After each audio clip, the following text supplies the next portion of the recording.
खबर शिमला से है, जहां शिमला में राज्यसभा सीट को लेकर प्रदेश की सियासत एक बार फिर गर्मा गई है। जी हां, आपको बता दें कि भाजपा के वरिष्ठ प्रवक्ता और सुजानपुर के पूर्व विधायक राजेंद्र राणा ने कांग्रेस सरकार और मुख्यमंत्री सुखविंदर सिंह सुक्खू पर तीखे आरोप लगाए हैं।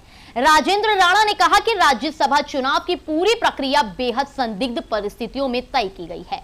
उन्होंने आरोप यह भी लगाया कि सीट को लेकर पहले दुबई में डील हुई और बाद में दिल्ली के रेडिसन होटल के बंद कमरे में उस पर अंतिम मुहर लगी गई है। राणा ने कहा कि इस पूरे मामले को लेकर पारदर्शिता होनी चाहिए और प्रदेश की जनता को सच्चाई बताई जानी चाहिए। देखिए शिमला से यह हमारी खास रिपोर्ट। प्रदेश की राज्यसभा सीट को लेकर कई तरह की चर्चाएं जो है वो हो रही है।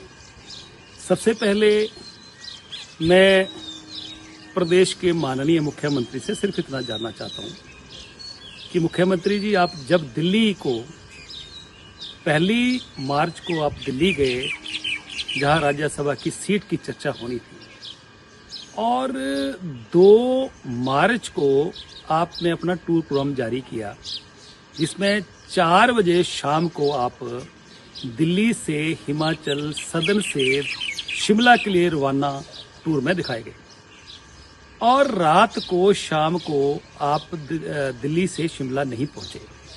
प्रदेश की सारी जनता चिंतित थी, हम लोग भी चिंतित थे कि प्रदेश के हमारे मुख्यमंत्री, लोकप्रिय मुख्यमंत्री कहाँ गुम हो गए, क्योंकि आप मुख्यमंत्री होने के नाते, सरकार के मुखिया होने के नाते प्रदेश की सबको चिंता होती है।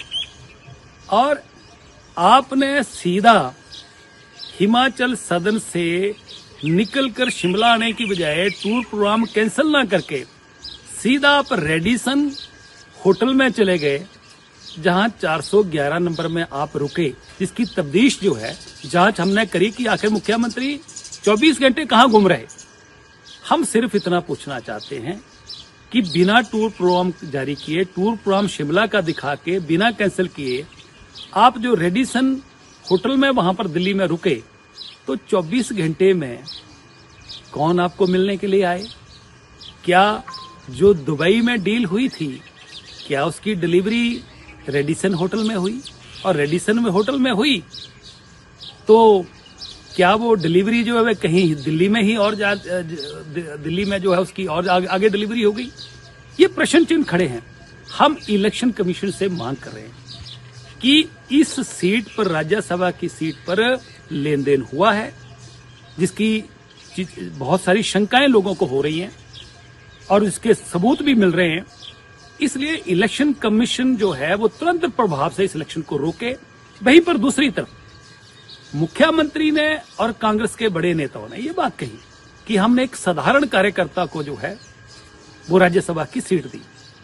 तो क्या साधारण कार्यकर्ता कांग्रेस में, जिनकी संपत्ति जो एफिडेविट जो है वो एसेट्स तो दिखाए गए हैं, वो 22 करोड़ 43 लाख 16,880 रुपए के दिखाए गए हैं, जिसकी लगभग 22.5 करोड़ की संपत्ति दिखाई गई है, जिसमें 16 करोड़ 64 लाख 86,590 रुपए की मात्र एफडीज हैं, और इसके अलावा 5,68,000 का कैश जो दिखाया गया है। तो क्या अगर कांग्रेस पार्टी में साधारण कार्यकर्ता 22 करोड़ रुपया दिखा रहे हैं, बाकी जो दिखाया नहीं गया है और जो इधर उधर है वो अलग है, तो साधारण कार्यकर्ता 22-23 करोड़ की संपत्ति के मालिक होते हैं, तो खास कार्यकर्ता कितने के होते हैं? और इसके अलावा जो खास के बाद नेता लोग आ जाते हैं, उनकी श्रेणी क्या आती है? तीसरा प्रश्न मैं इसलिए कह रहा हूं कि इलेक्शन कमीशन को इसलिए भी कैंसिल करना चाहिए कि जहां इतनी बड़ी शंकाएं पैदा हो रही हैं, इसके अलावा जो इन्होंने एफिडेविट दिया है, जिसमें प्रॉपर्टी शो की है, जिसमें जो है 9,36,485 रुपए का जो डिफरेंस है, वो इनकी वाइफ के टोटल में एफिडेविट में दिखाया गया। क्या जो इलेक्शन कमीशन ने नियुक्त किए अधिकारी इस राज्यसभा सीट के लिए, क्या उन्होंने एफिडेविट चेक नहीं किया? इसके लिए जो इन्होंने जो हिंदू अनडिवाइडेड फैमिली के तहत जो टोटल एसेट्स दिखाई हैं, उसमें आगे 0 लगा दिया है। और इसके अलावा जो उनकी अपनी संपत्ति है जो दिखाई गई, उसमें भी टोटल में 99 लाख रुपए का वो एफिडेविट में जो है वो फर्क दिखाया जा रहा है। तो एफिडेविट जो है वो तो it's now in public domain.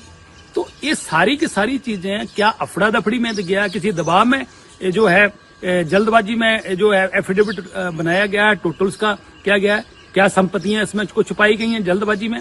इसलिए इस सारे के सारे शंकाएं पैदा हो रही हैं। परंतु सबसे बड़ी शंका जो है, जहां ये टोटली फर्क है, कागज गलत हैं, इसके अलावा जो है मुख्यमंत्री टूर प्रोग्राम शिमले का दिखाते हैं और दिल्ली में और कोई डील्स करते हैं, ये सब चीजें हम मांग करते हैं इलेक्शन कमीशन तुरंत इस प्रभाव से इसके इलेक्शन को रोके और साथ में इसकी जांच बिठाए केंद्र सरकार और केंद्र की जांच एजेंसियां जो है इसको इनका काम सौंपा जाए, ताकि प्रदेश की जनता के मन में जो शंकाएं पैदा हो रही हैं और जो साफ साफ दिख रही हैं वो दूध का दूध और पानी का पानी हो।